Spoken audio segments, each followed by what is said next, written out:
Welcome everyone, thanks for coming.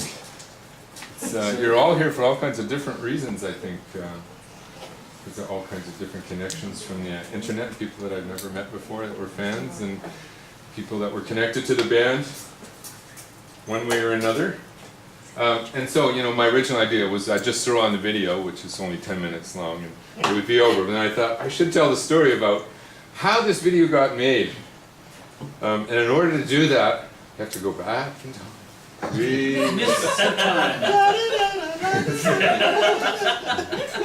Not that far back. Well, actually, you have to go back to about, I think, 1971 for me. I know it goes back a bit earlier than that for some of the musicians. But in 1971, my family had just come back from the United States, where we'd been living for a decade or so, and we moved to Ottawa. And we moved into a house in the West End, and I was just sort of, you know, pre-teen, taking up the guitar at that point in time, and really into music and looking for music to connect to. And there's some music, you know, that's sort of 13 to 18, your coming of age music. And James Leroy and Denim for me was that kind of music. In fact, I have a very vivid memory, and I told Gary this, and I should mention that we have two of the original members of James Leroy and Denim here tonight, Gary Comeau and Dave Oslund. And we're really lucky to have James's brother Ron here as well, Ron Leroy. And also very lucky to have Harvey Glatt, who managed the band and helped them get to where they got back in those days. Harvey is one of the people who started the music industry in Ottawa. So we're really lucky to have them all here. And what I was going to tell you was my little story about turning on the TV, you know, little black and white set, probably about this big. We've got 3 channels on it. Probably 72 or so, you guys would have been on TV. And hearing a song that they wrote, and I'll just play you my little version of that song, so you, since I am a musician, and James Leroy and Denim was one of the bands that you know, got me into music, because I wanted to sound like that. I still don't sound anything like that, but I do play music, so I thought I should at least play one song.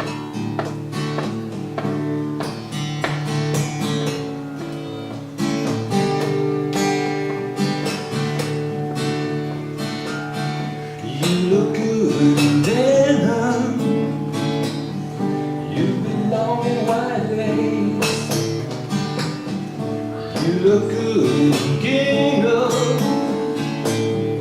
You belong in white silk. Never had this feeling before. Wonder if it's real. Don't know what I will do tomorrow if you're not here.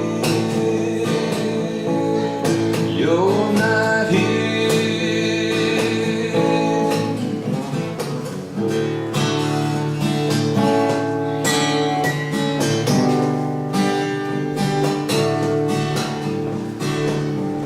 You look good in high neck blouses.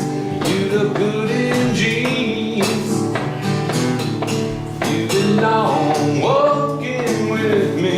You're better than my dreams. Don't know what I will do tomorrow if you're not here. Never had this feeling before. I wonder if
guys. So anyway, that was a song that I remember hearing. One of the many of their songs that I really like. And so from that time, 1971, go forward about 30 years, and a bunch of friends and I did this thing called the Ottawa Music Conference or something like that. And it was like this attempt to get together people in the music business and musicians and bring them all together in the same room and do some workshops. And we invited Harvey to come to that. And we had Bernie Finkelstein there, Bruce Coburn's manager, and I met Richard Patterson at that event. I don't know, do you want to describe Richard? Because I didn't know him that well. Gary, what would you, who did he play with? Richard? Yeah. Well, Richard played with a band called the Electrons in the early 60s. Then he was in the Esquires with myself. And then from there, he went into Three's a Crowd. He also played with the Children for a while. And then, let's see, Canada Goose, he and I were together again, and that's the last band that I know that he was in. But he also was road manager for James Leroy and Denim, which was full circle. I knew Richard for 52 years, so we've been through a lot together, as Harvey well knows. And unfortunately, Richard passed away recently, or he would definitely be here tonight if I can know Richard. And I mentioned to him that I really liked James Leroy and Denim when I was growing up, and he said, well, you should talk to Harvey. Harvey's got the files. So I called up Harvey and said who I was, and he said, come on over. He gave me all the pictures and all the articles, and I went and scanned them all, and I thought, this is a chance to make my first web page. So I made this James Leroy and Denim web page, which I've been running for 7 or 8 years now. And some of you were here through that, which is neat. And so I did the web page, and I have to say, over the years I've got all these great people have sent me stuff. I just printed out a little bit, just one thing from the guest book. So this one person said, I'm proud to say that James Leroy and Denim was the first concert I ever saw.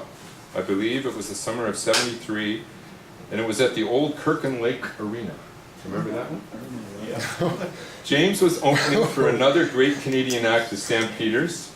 The girl I married 27 years later happened to be at the same concert. James dedicated a song to her and her 3 sisters. I think their first cousin Gibby had something to do with that.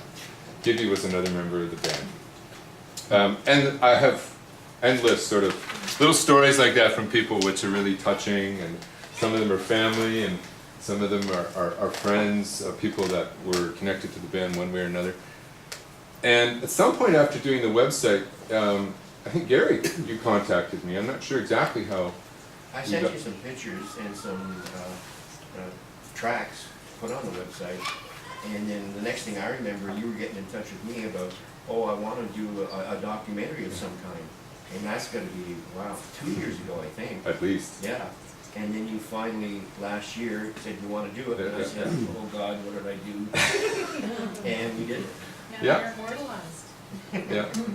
That So, could be good or bad. It's good, it's good. and that's how the video got made, and that's what we're going to show you now.